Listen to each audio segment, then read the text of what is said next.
নমস্কার, প্রস্তুত কিচেনে সবাইকে স্বাগত জানাই। আজকে আমি একটা আমের অন্যরকম আচার বানিয়ে দেখাবো, যেটা অসম্ভব সুস্বাদু। আমরা তো গুড় আম বা চিনি দিয়ে বা রোদে শুকিয়ে তেল তেল দিয়ে, যেটা তেল আম বলে, অনেক রকম বানিয়ে থাকি, কিন্তু এটা একটা ভিন্ন ধরনের আচার, যেটা খেলে সবাই ভালো তো বলবেই, ছোট থেকে বড় সবার ভালো তো লাগবেই, আবার আবার আঙুল চেটে চেটে খাবে। তো এই বিশেষ ধরনের আচারের জন্য আমি একটা মশলা বানাচ্ছি। প্রথমে আমি মশলাটা বানিয়ে নিচ্ছি। এখানে ছোটো চামচ 1 চামচ 5 ফোড়ন, 1 টেবিল চামচ মৌরি, 1 টেবিল চামচ ধনে, আর কয়েকটা শুকনো লঙ্কা নিয়েছি। গ্যাসের ফ্লেম অন করে এটাকে আমি রোস্ট করে নেবো, একদম যেন পুড়ে না যায়। রোস্ট করা হয়ে গেছে।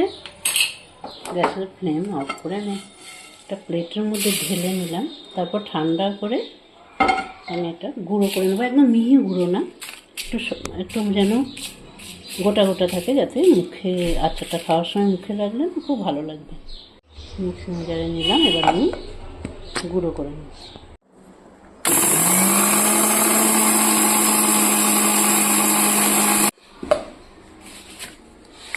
ঠিক এরকম একটু মোটা মোটা করে গুঁড়ো করতে হবে, যেন আচারটা খাওয়ার সময় এই মশলাটা মুখে পড়লে না দারুণ লাগবে খেতে।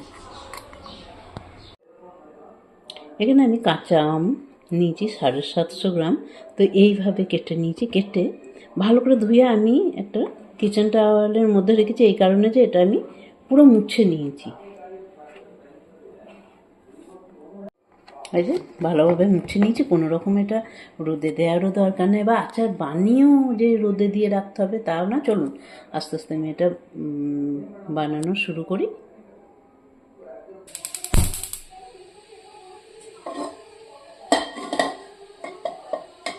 গ্যাসের ওভেন অন করে আমি কড়াই বসালাম, একটু গরম করে নেব প্রথমে। কড়াইটা গরম হয়ে গেছে। এবার আমি এর মধ্যে দেব 2 টেবিল চামচ সর্ষের তেল।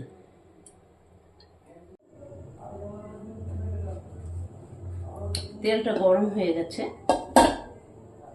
এবারে আমি কী করবো, এখানে দেবো এই যে একটুখানি দারচিনি আর 2টো ছোটো এলাচ ফাটিয়ে দিয়ে দিলাম।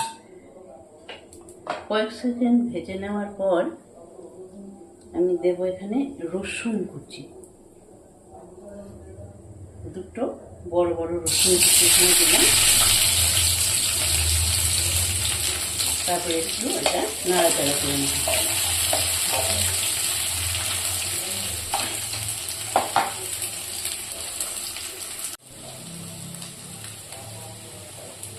এবারে দিয়ে দেবো এই যে আমগুলো। এবার একটু ভালো করে এটাকে ফ্রাই করতে হবে। এবারে আমি এখানে কিছু মশলা দিচ্ছি। হলুদ গুঁড়ো, নুন দিচ্ছি,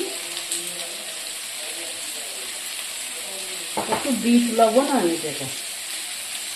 একটা বিট লবণ একটু দেওয়ার চেষ্টা করবেন, ভালো লাগবে খুব খেতে। দেবো একটু ঝাল লঙ্কার গুঁড়ো, খুব কম পরিমাণে দেব। পরে আবার তো এসে মশলা মিশাবো, তার মধ্যে লঙ্কার গুঁড়ো থাকবে। আর কিছু কাশ্মীরি লঙ্কার গুঁড়ো, এটা কালারের জন্য। এবার ভালো করে মিশিয়ে নিচ্ছি এই সমস্ত মশলা।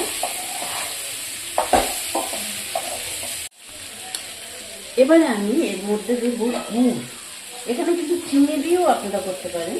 750 গ্রাম আমের জন্য এখানে 500 গ্রাম গুড় আছে। আমি এখানে মোটামুটি 250 গ্রাম গুড় দেবো, কারণ এটা একদম যে গুড় আম সেরকম তো হবে না, ওই জন্য গুড় আমে কী হয়, সমান সমান গুড় দিতে হয়।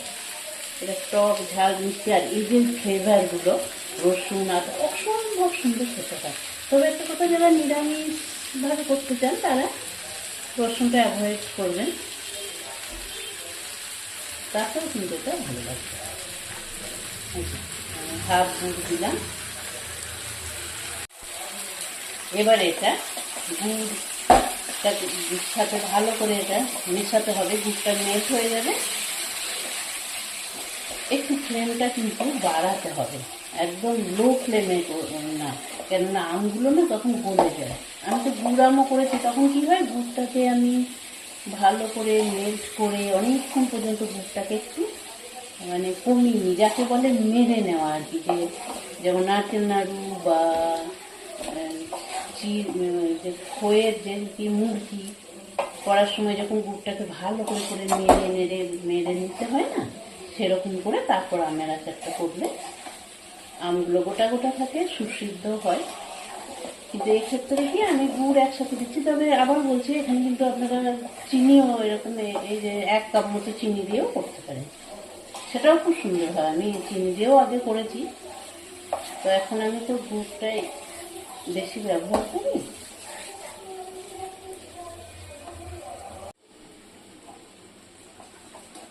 দেখুন এরকম আমের মধ্যে থেকে জল বেরিয়ে গেছে, এতেই আমগুলো পুরো সিদ্ধ হয়ে যাবে।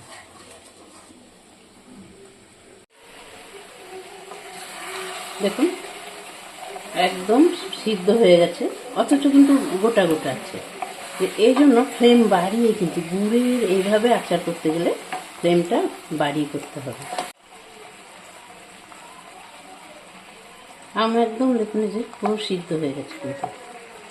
আচ্ছা, এবারে এর মধ্যে আমি দেবো ভিনিগার। এই যে ভিনিগার, 2 টেবিল চামচ ভিনিগার দিচ্ছি। ভিনিগারটা দিলে কি সারা বছর এটা কিন্তু ঠিক থাকবে।